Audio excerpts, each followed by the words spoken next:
Hello everyone, sweat blocks viewers அனைவருக்கும் வணக்கம். இன்றைக்கு நான் ஒரு புது வீடியோடு உங்களுக்கு வந்திருக்கிறேன். அதாவது செஸ் சம்பந்தமான ஒரு பிகினர்ஸ் கைடோட வந்திருக்கிறேன். இந்த பிகினர்ஸ் கைடை கம்ப்ளீட்டாக பார்க்குறதுக்கு முதல் எங்களோட சேனலை இன்னும் சப்ஸ்கிரைப் பண்ணாமல் இருக்கிறார்கள், சப்ஸ்கிரைப் பண்ணிக்கொள்ளுங்க. பெல் பட்டனை ப்ரெஸ் பண்ணி வச்சுக்கொள்ளுங்க. தொடர்ச்சியான நோட்டிஃபிகேஷன்ஸ்க்காக நாங்கள் இன்னும் நல்ல செஸ் வீடியோஸை போகிறதுக்கு ரெடியாகிறோம். இன்றைக்கு நாங்கள் பார்க்க போகிறது check in chess complete beginners guide. இது ஈஸியாக இருக்கும் பிகினர்ஸ் படிக்கிறதுக்கு. அதாவது செஸ்ஸை ஆரம்பத்தில் இருக்கிற ஆக்கள் உங்களுக்கு செக்குன்னு சொல்லி சொன்னால் என்னென்னு தெரியாமல் இருப்பீங்க. செக்குன்னு சொல்லி சொன்னால் என்னென்று விளங்கிக் கொள்ளுங்க பிள்ளைகள். செக் தான் ஒரு செஸ் கேமை பொறுத்த வரைக்கும் அடிப்படையில் நாங்கள் படிக்க வேண்டியது, அதாவது விளையாடுறதுக்கு முதல்ல லேர்ன் பண்ண வேண்டிய அத்தியாவசியமான ஒரு விஷயமாக செஸ்ஸில் இருக்குது. அப்போ செக்குன்னு சொல்லி சொன்னால் உங்களுக்கு தெரியும், நீங்கள் கேப்சரிங் த பீசஸ் படிச்சிருப்பீங்க. அதாவது போர்டில் இருக்கிற அனைத்து காய்களையும் எங்களால் வெட்ட முடியும். இருந்த போதிலும் எங்களால் கிங்கை கட் பண்ண முடியாது. கிங்குக்கு நாங்கள் கட் பண்ண முடியாத சந்தர்ப்பத்தில் எதிராளியின் காய்கள், அதாவது எங்களுடைய கிங்குக்கோ அல்லது எங்களுடைய காய்கள் எதிராளியின் கிங்குக்கோ நாங்கள் ஒரு த்ரெட், அதாவது என்னென்னு சொல்கிறது, தமிழில் சொல்ல போனால் ஒரு எச்சரிக்கை கொண்ட ஒரு சமீட்சையினூடாக கொடுக்குற ஒரு சந்தர்ப்பத்தை தான் நாங்கள் செக் என்று சொல்லி சொல்கிறோம். அதாவது நாங்கள் உங்களுடைய ராஜாவை வெட்டுவோம் என்று சொல்லி ஒரு சமீட்சையூடாக அல்லது சமீட்சை கொடுக்கின்ற சந்தர்ப்பம் அல்லது எச்சரிக்கை, அந்த எச்சரிக்கையினையே நாங்கள் செக் என்று சொல்லுவோம். இப்போ குறிப்பாக நீங்கள் பாருங்கள், சதுரங்கத்தில் காய்களை வெட்ட பழகிய சிறுவர்கள் இதனை சரியாக விளங்கி கொள்ள வேண்டும். அதாவது ஒயிட்டில் இருக்கிற ருக் D1 இருக்குது. அந்த D1 இருக்கிற ருக் கிங்கை கேப்சர் பண்ணக்கூடிய மாதிரி ஒரு பொசிஷனில் இருக்கிறது. அப்போ இந்த செக், அதாவது இந்த வெட்டக்கூடிய மாதிரி இருக்கிற சந்தர்ப்பத்தை தான் நாங்கள் செஸ்ஸில் செக் என்று சொல்லி சொல்லுவோம். அது மட்டும் இல்லாமல் இன்னும் ஒரு உதாரணம் இதில் போடப்பட்டிருக்குது பாருங்கோ வடிவா.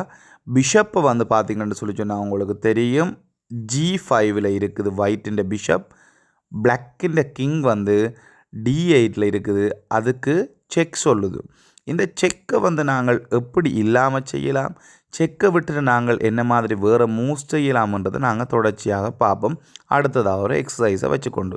ஓகே வாங்க, இப்போ இந்த பகுதியில் பார்க்க போகிறீங்க ஒரு காயால் எப்படி எதிராளின கிங்குக்கு செக் வைக்கிறதுன்னு சொல்லி. இப்போ போனால் செக் வச்சுருக்கிறேன் C4. அடுத்ததாக நைட்டால் எப்படி செக் வைக்கிறேன்னு சொல்லி பார்ப்போம். பாருங்கள், நைட்டை எடுத்து நான் மூவ் பண்ண போகிறேன். நைட்டை C3க்கு புஷ் பண்ணினேன்னு சொல்லி சொன்னால் செக் வருது ஆட்டோமேட்டிக்காக. அடுத்தது ருக்கால் செக் வச்சு காட்ட போகிறேன் உங்களுக்கு. ருக்கை A5 போட்டேன்னு சொல்லி சொன்னால் செக் வருது. அடுத்ததாக நான் பிஷப்பால் உங்களுக்கு செக் வைக்க போகிறேன். பிஷப்பால் செக் வச்சுன்னு சொல்லி சொன்னால் உங்களுக்கு F3 வந்துச்சுன்னா செக் வருது. இப்போ அடுத்ததாக குயினால் செக் வச்சு காட்ட போகிறேன். குயினால் பார்த்தீங்கன்னு சொல்லி சொன்னால் D2 வச்சா செக் கொண்டு, அடுத்தது A5 இன்னொரு செக் வைக்க முடியும். அடுத்தது பார்த்தீங்கன்னு சொல்லி E4 ஒரு செக் வைக்கலாம். அதுக்கு அடுத்தது பார்த்தீங்கன்னு சொல்லி சொன்னால் E5 ஒரு செக் வைக்கலாம். அடுத்தது பார்த்தீங்கன்னு சொல்லி சொன்னால் E6 ஒரு செக் வைக்கலாம். அப்போ இத்தனை செக் இந்த சந்தர்ப்பத்தில் எங்களுக்கு கிடைக்குது. ஓகே வாங்க தொடர்ச்சியாக பார்க்கலாம். வீடியோவை தொடர்ச்சியாக பார்த்து கொண்டிருக்கிற பேரண்ட்ஸாக இருந்தாலும் சரி, பிள்ளைகளாக இருந்தாலும் சரி, நான் சொல்கிற விஷயத்தை சரியாக கேட்டுக்கொள்ளுங்கோ. அதாவது ஒரு செக்கை நாங்கள் எப்படி விடுபடலாம்னு சொல்லி படிக்க போகிறோம். அதாவது நான் செக் கொண்டு வைக்கக்குள்ள, அதாவது ஒயிட்ற பீஸ் பிளாக்குக்கு செக் வைக்கையோ அல்லது பிளாக்கின்ற பீஸ் ஒயிட்டுக்கு செக் வைக்கக்குள்ளேயோ என்ன மாதிரி அந்த செக்கிலேருந்து விடுபடலாம்னு எங்களுக்கு பார்க்க போகிறோம். நாங்கள் அதில் 3 வழிமுறைகள் எங்களுக்கு செஸ் போர்டில் பயன்படுத்துகிறாங்க.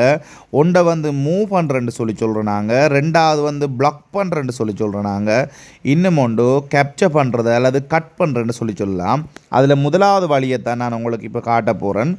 ஒரு செஸ் போர்டில் செக்கை வைக்கக்குள்ள எதிராளின்ற ராஜா அந்த செக்கிலிருந்து எப்படி விடுபடுறன்றதுக்கு மூவ் பண்ணி விடுபடுவதற்கான வழிமுறையை நான் உங்களுக்கு இப்போ சொல்லித்தர போகிறேன்.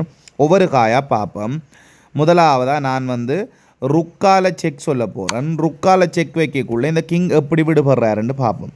அதாவது பாருங்கள், நான் இதுக்கு C4ன்ற இடத்துக்கு கிங்கை மூவ் பண்ணுறேன். மூவ் பண்ணுறதால அந்த செக்கிலிருந்து விடுபடுது. அடுத்தது பார்க்க போகிறீங்க, நைட்டால் செக் வைக்க போகிறேன். நைட்டால் செக் வைக்கிறதுக்கு சந்தர்ப்பம் இருக்குதா? ஓம் இருக்குது. நைட்டை A3 வச்சேன்னு சொல்லி சொன்னால் செக்குன்னு சொல்லி சொல்லலாம். நைட்டை A3 செக் வச்சால் கிங் செக் இல்லாத ஒரு இடத்துக்கு நகரணும் தான். அப்போ நகர்றதுக்குரிய இடம் எதுன்னு சொல்லி பார்த்தோம்னு சொல்லி சொன்னால் உங்களுக்கு விளங்கும். கிங்கை வந்து D3யில் மூவ் பண்ணுறதால அவரால் செக்கிலிருந்து செக் இல்லாத இடத்துக்கு போக முடியும். பாருங்கள், அடுத்ததாக வந்து நாங்கள் பார்க்க போகிறோம். பிஷப்பால் செக் வைக்கிறதுக்கு சான்ஸ் இல்லை. ஏனெண்டா எங்கள்கிட்ட இருக்கிறது பிளாக் கலர்ட் பாக்ஸ் பிஷப் இருக்குது, ஒயிட் கலர்ட் பிஷப் இல்லை. ஆகவே குயினால் செக் வைக்கக்கூடிய சந்தர்ப்பம் தான் எங்களுக்கு இருக்குது. பார்த்திங்கன்னு சொல்லி சொன்னால் குயினால் வந்து D2வில் செக் வச்சோம்னு சொல்லி சொன்னால் எங்களுக்கு இந்த செக்கில் வந்து கிங் வந்து விடுபட முடியும். அந்த கிங் வந்து எங்கே போக போகிறாருன்னு சொல்லி சொன்னால் பாருங்கள், E4க்கு போய் அதிலிருந்து விடுபடுறார். திரும்பவும் செக் வைக்க போகிறோம் நாங்கள். அப்போ பாருங்கள், குயினால் E2க்கு செக் வைக்கக்குள்ள அவர் திரும்ப இந்த இடத்துக்கு வாரார், அதாவது D4க்கு வாரார். அப்போ நாங்கள் பிஷப்பால் செக் வைக்கிறோம் B2வில் வச்சு. இப்போ செக் இல்லாத ஒரு இடத்துக்கு போகலாமான்னு சொல்லி பார்த்தால் எங்களுக்கு போக முடியாதுன்னு நினைக்கிறேன். வாங்க பார்க்கலாம். எஸ், செக்மேட்னு சொல்கிறாங்க. செக்மேட் சம்மந்தமாக நாங்கள் பிறகு கதைப்போம். இப்போ எல்லா காய்களாலையும் செக் வச்சு மூவ் பண்ணியும் பார்த்துட்டோம். பிஷப்பால் வச்ச செக்குக்கு மூவ் பண்ண முடியாது. ஏனெண்டா மூவ் பண்ணுறதுக்கு லீகலான மூவ் இல்லை. அதாவது இந்த கிங்கால் வந்து பாருங்கோ, அவர் போகக்கூடிய பாதைகளில் எந்த இடத்துக்கு போனாலும் செக்குன்றது இருக்குது. ஆகவே அவரால் மூவ் பண்ண முடியாது. ஓகே, இப்போ வாங்க அடுத்த கட்டமான பொசிஷனுக்கு நான்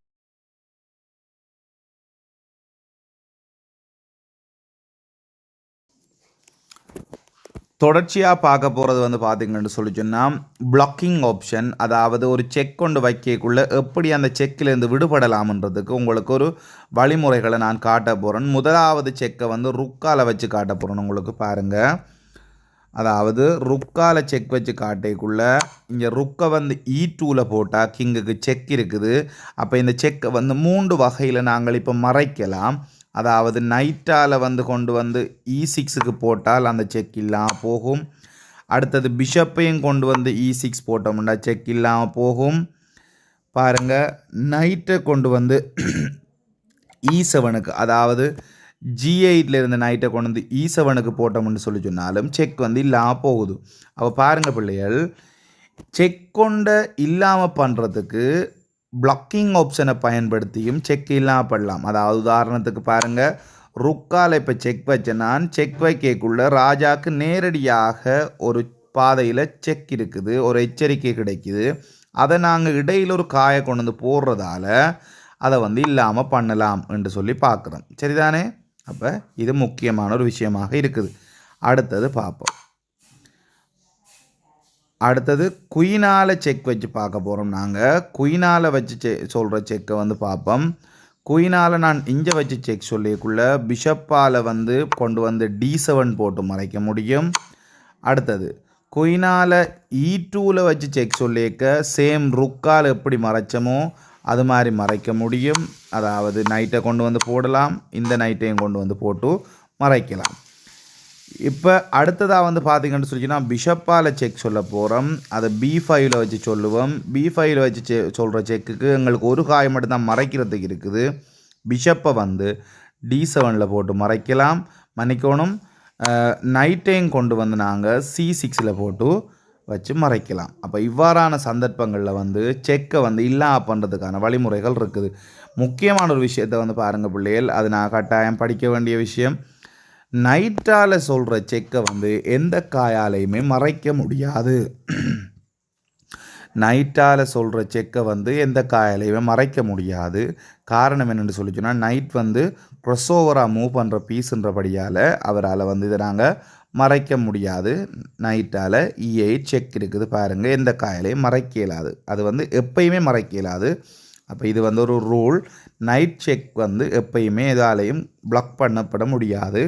அதே மாதிரி போனை நான் இதில் வைக்க மறந்து போனேன். போன் செக்கையும் எங்களால் பிளாக் பண்ண முடியாது. ஏன்னு சொல்லி சொன்னால் நெக்ஸ்ட் டு த பீஸ் வைக்கிறபடியால், அதாவது உதாரணத்துக்கு பார்த்திங்கன்னு சொல்லி சொன்னால் குயின் மாதிரி, இப்போ இதை குயினை போனால் நினச்சி கொள்ளுங்க, இப்படி ஒரு பொசிஷனில் இருந்து தான் ஒரு செக்கை வந்து எங்களால் கிங்குக்கு கொடுக்க முடியும். இது போனாக இருக்கும் என்றால் அப்போ பிளாக் பண்ணுறதுக்கு எங்களுக்கு அதில் இடையில் பாக்ஸஸே வராது. ஸோ எங்களால் அந்த பிளாக் பண்ண முடியாத சிச்சுவேஷன் இருக்கும். விளங்குது தானே பிள்ளைகள்? ஓகே, வாங்க அடுத்த ஆப்ஷனுக்கு போவோம். ஓகே, தொடர்ச்சியாக வீடியோவை பார்த்து கொண்டிருக்கிற பிள்ளைகள் வடிவாக கவனித்து கொள்ளுங்கோ. இது உங்களோட 3வது ஆப்ஷன். எப்படி ஒரு காயக்கு செக் சொல்லிக்க, அதாவது கிங்குக்கு செக் சொல்லிக்க வெட்டுதல் மூலம், அதாவது கேப்சரிங் ஊடாக எப்படி அந்த செக்லேருந்து விடுபடலாம் என்று பார்க்க போகிறோம். பாருங்கள், நான் ஒவ்வொரு பீஸாக வச்சு செக் சொல்ல போகிறேன். குயினால் நான் இப்போ H8 செக் சொல்லிக்குள்ள இந்த பிஷப்பால் இந்த குயினை டேக் பண்ண முடியும். வடிவாக பாருங்கோ. அது மாதிரி இந்த குயினால் G6 வச்சு செக் சொல்லிக்குள்ள இந்த பிஷப்பால் இந்த குயினை டேக் பண்ணி செக்கிலிருந்து விடுபட முடியும். அடுத்ததாக பாருங்கள், குயினால் E6 செக் சொல்லிக்குள்ள இந்த குயினால் இந்த குயினை கேப்சர் பண்ணி செக்லேருந்து விடுபட முடியும். அடுத்ததை பார்த்தீங்கன்னு சொல்லி சொன்னால் நைட்டால் நான் F6 செக் வைக்கிறேன். பிஷப் C3 நாங்கள் கேப்சர் பண்ண முடியும். இந்த நைட்டை கேப்சர் பண்ணால் செக்லேருந்து விடுபட முடியும். அடுத்தது பார்த்தீங்கன்னு சொல்லி சொன்னால் ருக்கால் செக் வச்சு காட்ட போகிறேன். நான் E2 செக் வைக்க இந்த பிஷப் இங்கே இருக்கிறது என்ன செய்யும்னு சொல்லி சொன்னால் இதை கேப்சர் பண்ணி இந்த செக்லேருந்து விடுபட முடியும்.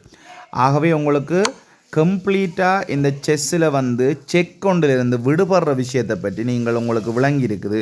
செக்குண்டா உங்களுக்கு என்னென்று தெரியும், செக்லேருந்து எப்படி நீங்கள் விடுபடலாம்ன்ற விஷயம் வரைக்கும் படிச்சிருக்கிறீங்க. ஸோ தேங்க்யூ ஸோ மச் பிள்ளைகள். தொடர்ச்சியாகவும் இப்படியான செஸ் வீடியோஸை பார்க்கணுமென்று சொல்லி சொன்னால் எங்களோட சேனலை லைக் பண்ணுங்கள், ஷேர் பண்ணுங்கள், பெல் பட்டனை ப்ரெஸ் பண்ணி வச்சுருங்க, நோட்டிஃபிகேஷன்ஸ் வரும். மற்ற ஆட்களுக்கும் ஷேர் பண்ணி இந்த வீடியோஸை செஸ்ஸை படிக்கிறதுக்கு ஹெல்ப்ஃபுல்லாக இருக்கும். Thank you so much.